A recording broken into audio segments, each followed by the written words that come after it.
given that sine theta is equal to 4/5 and that theta is obtuse and that cos phi is minus 5 over 13 and phi is between 180 and 270, find the value of cos theta plus phi, tan theta minus phi, cosec theta minus phi. Now all these identities are going to require us to need the cos and tan of theta and also the sine and tan of phi. So we need to work those out first.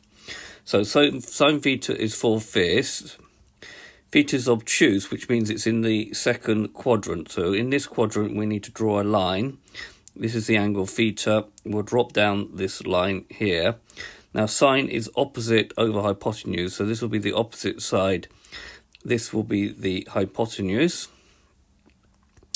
And then by Pythagoras, this side here will be the square root of 5 squared minus 4 squared, which is 3. However, it is this side of 0, therefore this distance is minus 3. And therefore we can say that cos theta is going to be adjacent over hypotenuse, minus 3 over 5. Tan theta is going to be opposite over adjacent, which is minus 4 over 3.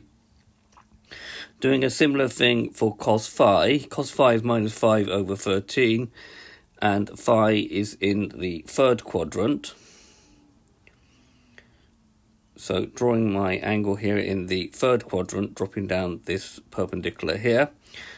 Cos is going to be adjacent over hypotenuse, so this side is going to be minus 5, this side is going to be 13.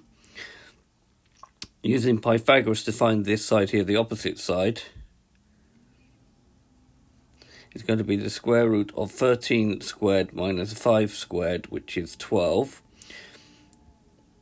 So this will be minus 12 because it's below the x-axis.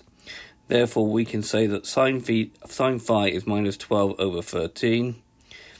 Tan phi is 12 over 5. So it's minus 12 over 13. Opposite over hypotenuse for sine, and then opposite over adjacent. And because they're both negative, this is positive, which we would expect because tangent is positive in the third quadrant. Right, so writing all that information down.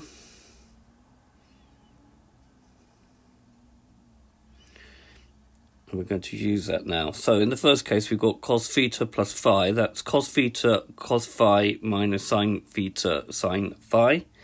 So therefore, cos theta plus phi is going to be minus 3 over 5 times minus 5 over 13 minus 4/5.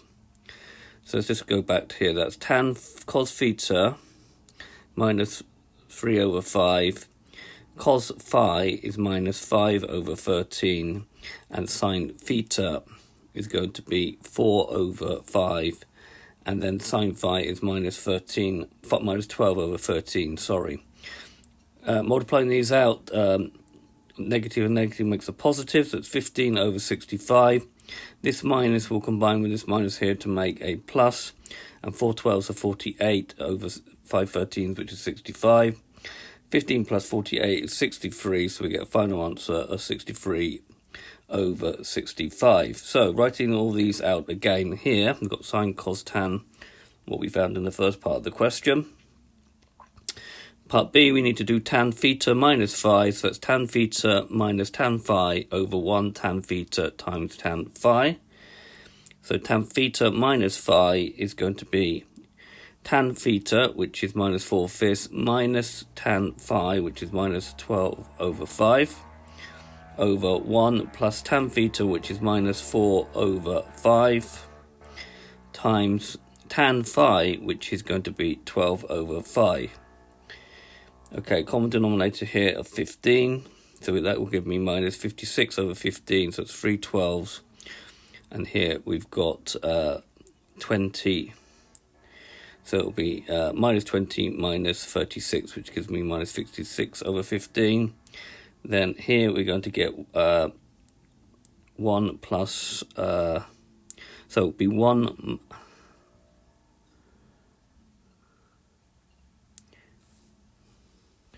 1 be 1 minus minus 48 over 15, which will give me minus 11 over 5 when I cancel down.